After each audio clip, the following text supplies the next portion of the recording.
Welcome to Revolution Against Evolution. I'm your host, Doug Sharp. Your co-host Rich Gear here as well. And, well, Doug, we got a horse of a different color. We're going to talk about something we haven't talked about for quite a while, and I think it's a good subject to revisit. What do you want to title the show, Doug? Well, horse evolution debunked. Okay, sounds okay. All right. Pretty straightforward. What started me off on this is that I was going through some of my stuff at home, and my wife was getting this massage bodywork magazine, and I was about to toss it because I'm not into that. But I was just sort of paging through it, and I found an article about myofascial release therapy for animals. And it was talking about the horse that they do massage therapy on racehorses. And that's okay. Well, I guess that wouldn't surprise me, but I would have never thought of that. Okay, so how does that relate to what we're talking about here? Well, what I was really interested about is that it made a little cursory to reference to the evolution of the horse, but it says, due to their tendency to sleep upright and their evolution for swiftness, the musculature of the horse has an affinity to the bone unlike other animals, and between skin and bone, the pulsating of energy was well palpable. And so they're talking about what it meant to release the tension in the horse when they go into horse racing. And what I also was really fascinated with is that their description of all the different design features of the horse that gets interesting. It really got in. It says there's a stay apparatus which allows them to stand and even sleep with minimal muscular effort. Thanks to a pulley system created by the linkages of muscle, tendon, and ligament, the carpal bones in the stifle, which is the joint closely resembles the human knee, lock in place to prevent the horse's massive body from causing the long leading legs to collapse when at rest. Now, what I really didn't understand is that the stifle is actually kind of the knee of the horse. There's a bone that connects the stifle to the hip, and then the stifle comes down to the hock, which is sort of like a backwards knee on the horse. And then there's a fetlock, which is down by the hoof. And so this is a bit of different design than the human foot. Yeah, quite a bit different, yeah. But it's really doing a mechanism that allows it to sleep while it's standing. That's kind of interesting. Like the horse, it kind of reminds me of all the jargon, all the different things of the horse. It's like it's so many different. The terms are so different than things on fetlocks and hocks and stifles. I said, it reminds me of sailors' jargon when they're talking about the aft and fore. You can't just use front and back and side and knee. You can't use knee and foot. No, it's foot and the horses. Even though they measure, Doug, how do they measure? By hands. By hands. And it's not anything. Well, why can't they just say it's like they're measured by how many feet tall they are or whatever? But anyway, it doesn't really matter. So, Doug, the design element of this is pretty cool. But we have over the years has been just tremendous. I mean, over the last Darwinian 200 years, you've had the horse has been used as the showcase animal for evolution. Yeah, okay? That was the gold standard for evolution for many years. But and yet for many years, Doug, it's been been debunked, I think, but they keep holding on to it. And it's something that is really, I don't see it mentioned a whole lot anymore in the literature, in terms of something that's brought up in the evolutionary discussion booth. Maybe about the same as they do the Ernst Haeckel drawings, the embryonic. Well, why don't you talk a little bit about how did some of this get started? I mean, we have the Beagle Expedition. Let's go back. Darwin's boat, right? Darwin found a horse's tooth in the same stratum as the fossil giant armadillos. Okay. And so they're kind of like glyptodonts, which is. I used to love those. They look like a they're about the size of a Volkswagen. Yeah, they're big. They were big. Yeah. And he had wondered if it had washed down from a different layer, and he took it back to England, and Anatomist Richard Owen confirmed the tooth was from an extinct species. Now, I asked the question, how did he know that? You have a tooth.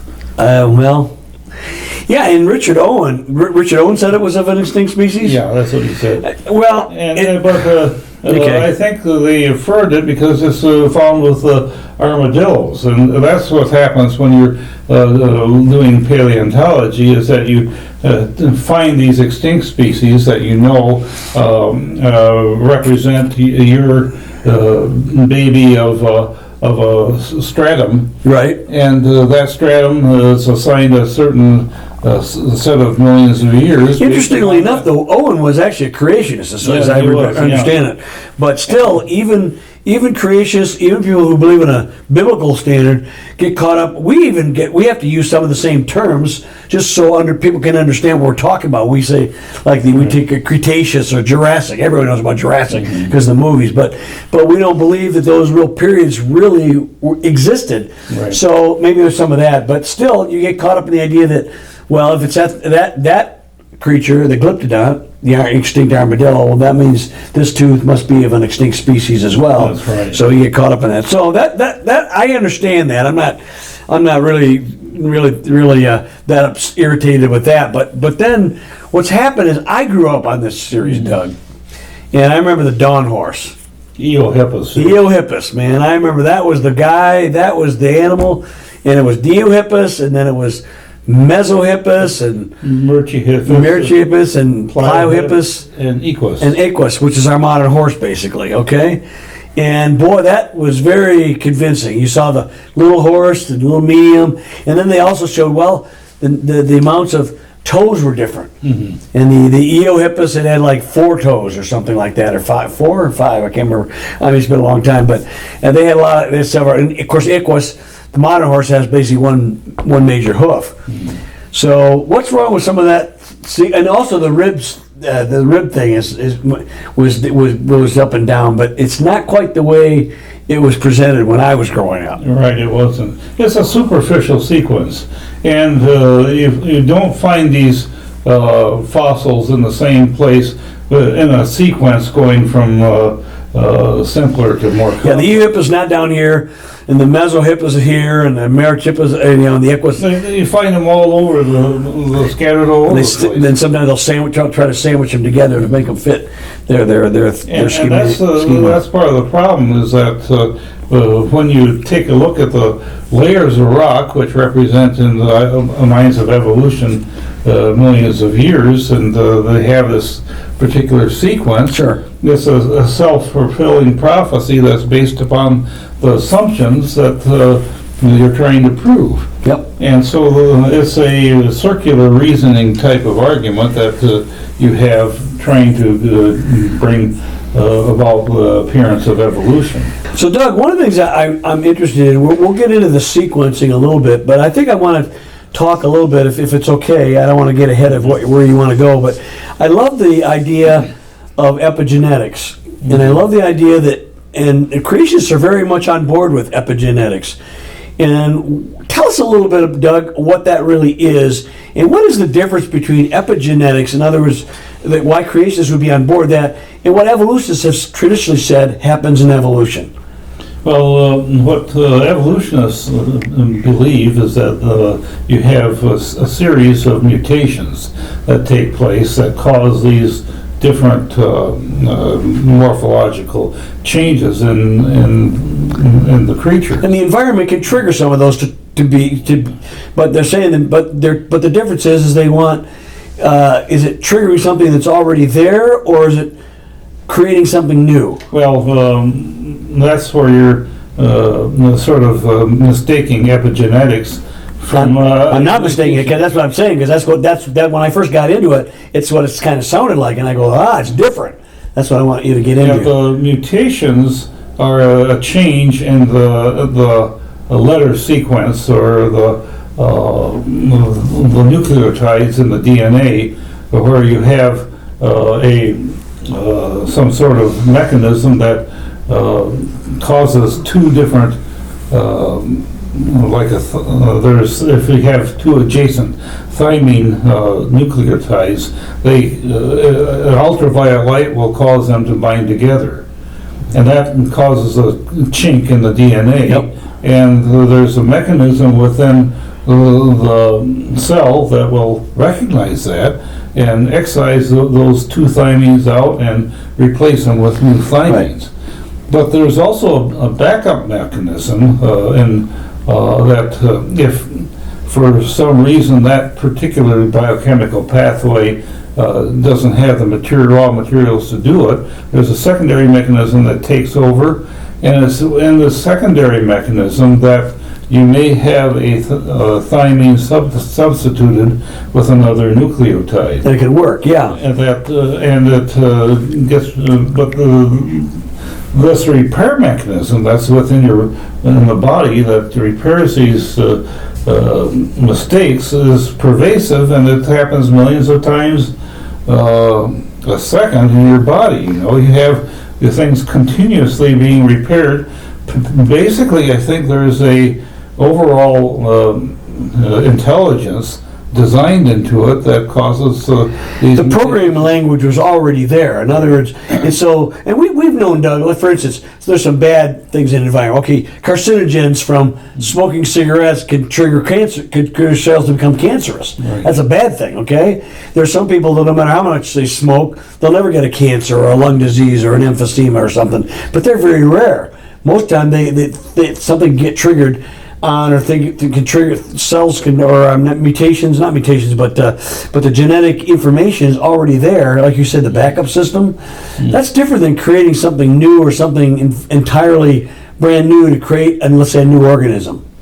Right. Okay, or something an upward mobility, and mutations generally. Almost always are deleterious. Deleterious at best, they're neutral.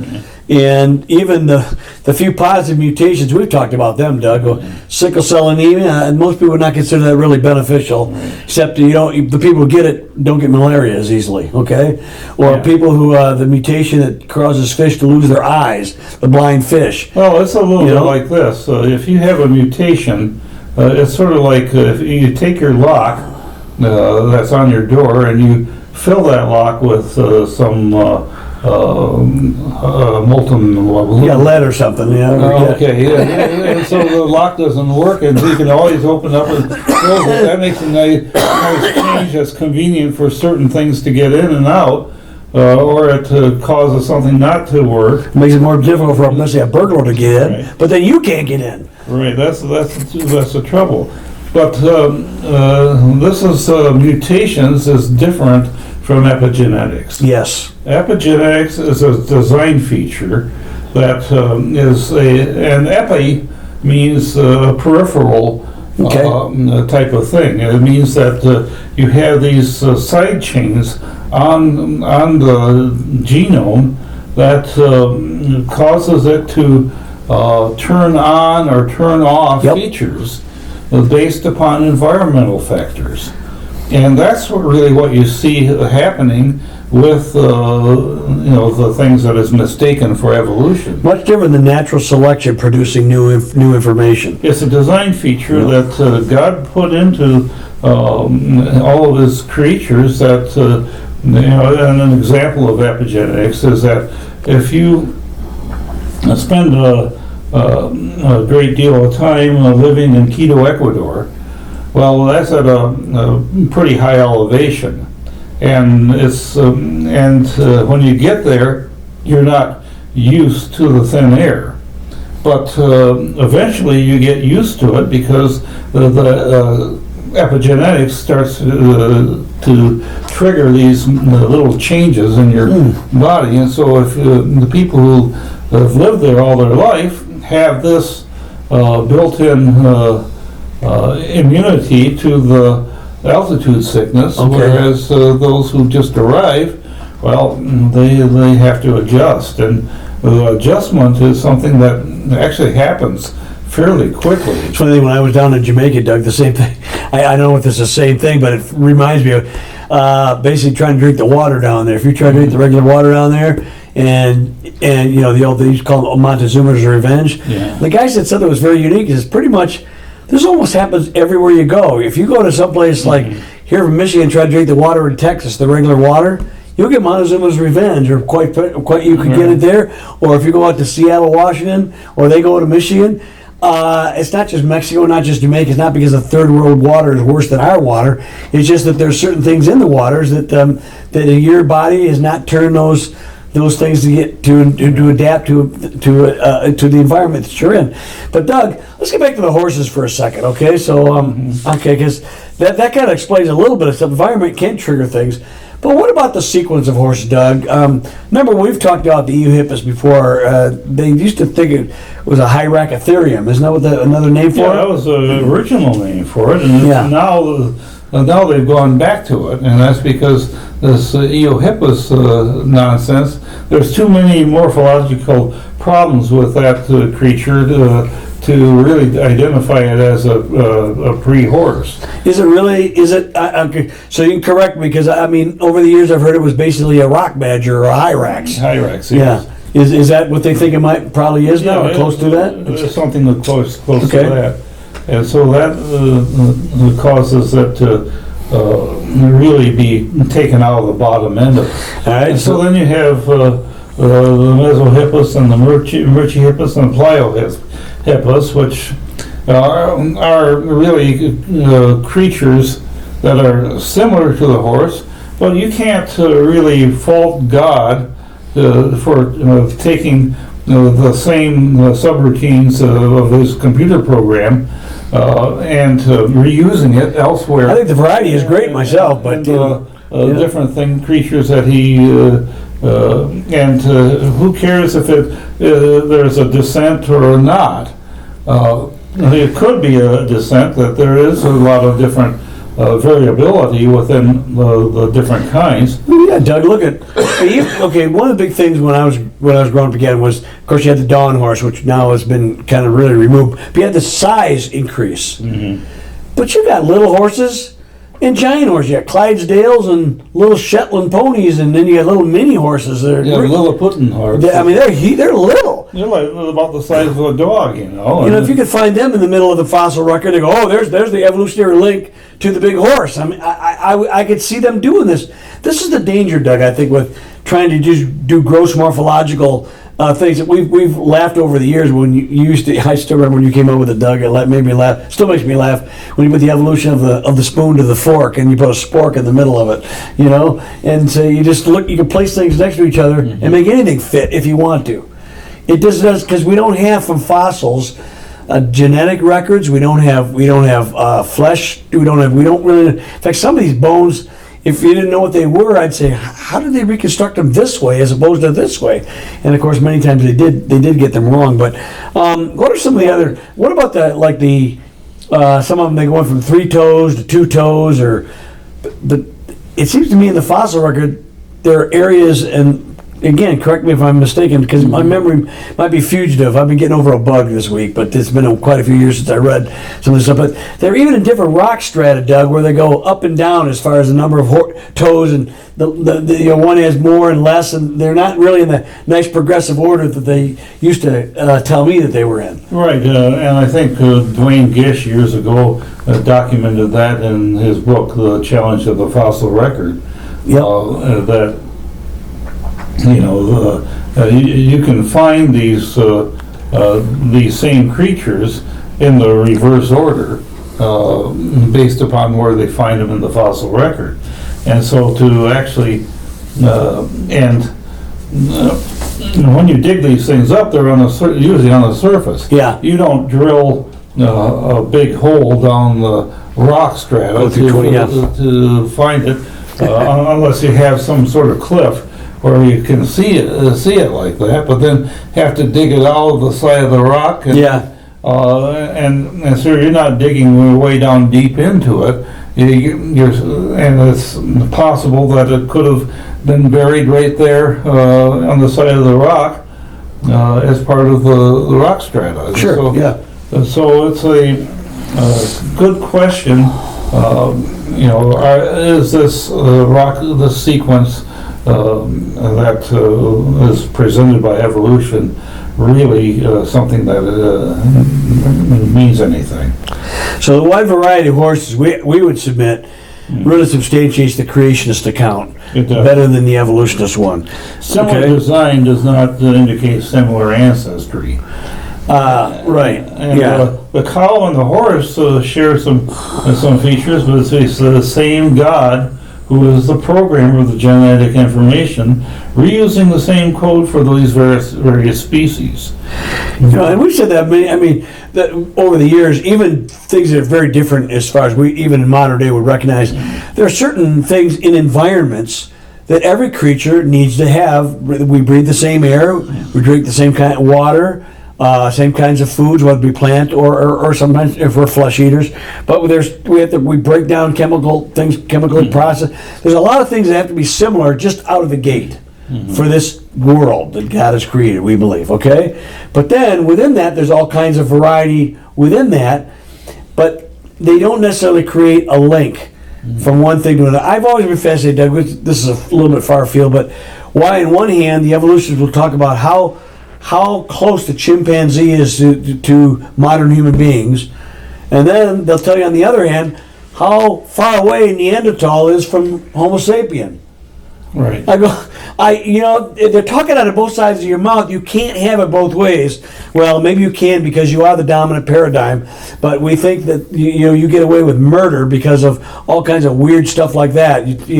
And so when you get down to like horses, the similarities in different kinds of animals, Doug, even when I look at different kinds of animals, it's amazing. Like and creationists have a really fun thing.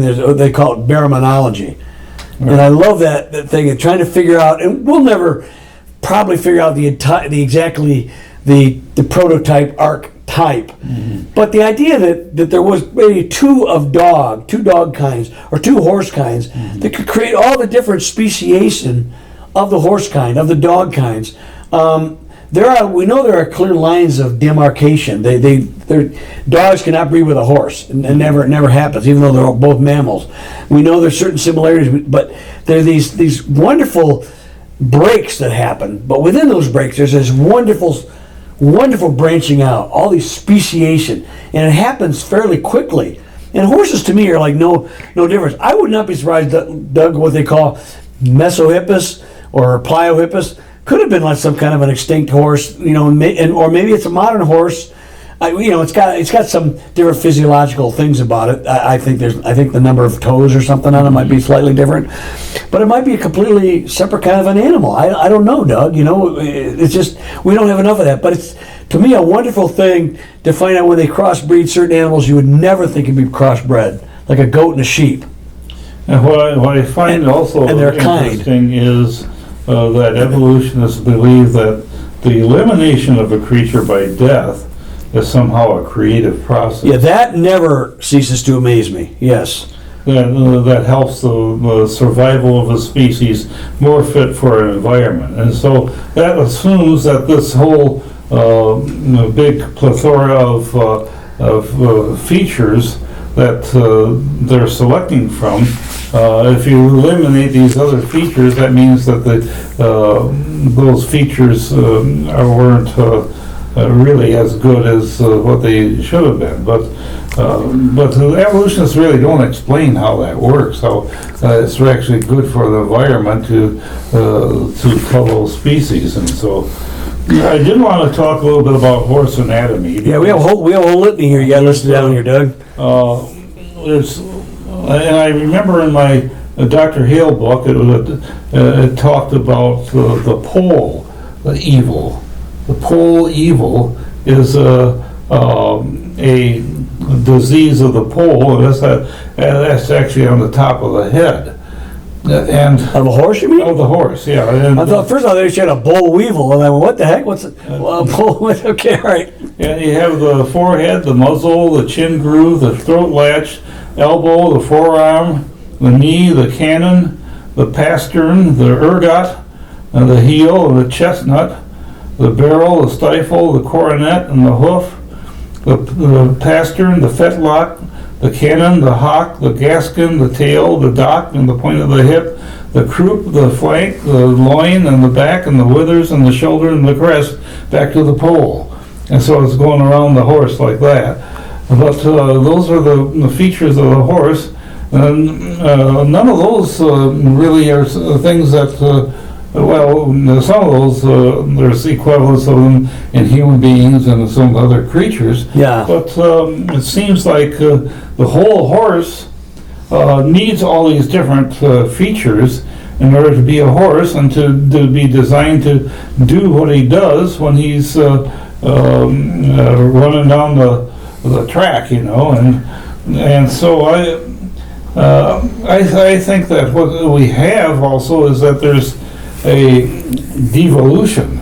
You know, we have when you have a thoroughbred, one of the problems with breeding is that when you breed for a certain type of horse, and you get further away from the wild type, so-called, you inbreed certain traits that are not good. And you know, and why is this surprising? We know this happens with dogs, right? We know we breed for certain things in dogs we like, but unfortunately, you know, your Cocker Spaniel, they have temperament issues, or you breed for a lot of big dogs, they get hip dysplasia, or they get some other problems that happen. This is really, and you know, you get more the wild types, they're more genetically healthy, but and so why would we be surprised that that'd be the same true in a horse? But nevertheless, as you mentioned earlier, Doug, I believe that God has put a lot of backup systems that even when you do some of that inbreeding, you still get some very viable and wonderful looking things. The Arabians are beautiful horses, you know, and some of those wonderful things. Yeah, just a couple more points. There's some antelope in Africa. The eland, the gnu, the bushbuck, the gazelle, and the dik-dik could be arranged in an evolutionary sequence, but they don't do that. You know, it's something that you know they because those are all modern horses, and so it's not useful for them to do that. And body size may have been governed by how quickly the animals sank. You know, and Julian Huxley mentioned that 1 million mutations for the horse to evolve. The estimated odds was 1 with 10 with 3 million zeros after it. Impossible. So with that, I think we'll... I like this last comment from Niles Eldridge. You want to read that one, Doug? Okay. So he called the textbook picture of the horse evolution. And Niles Eldridge is like one of the premier guys in evolution. Lamentable. So, lamentable. Yep. We'll see you next time on Revolution Against Evolution.